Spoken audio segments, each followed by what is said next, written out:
Ang mga sangre, bukod sa kanilang likas na kagandahan, ay nagtataglay rin sila ng pampihirang kapangyarihan. Si Perena, ang panganay at pinakapiso sa mga sangre, ang kumakatawan sa apoy, na siya rin kapangyarihan ng Hathor.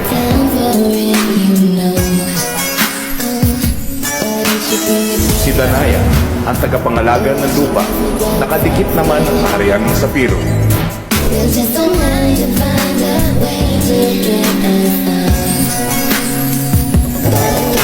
Si Alena, ang sumisimbolo sa tubig, ang pumapalibot sa isla ng kaharian ng Adam.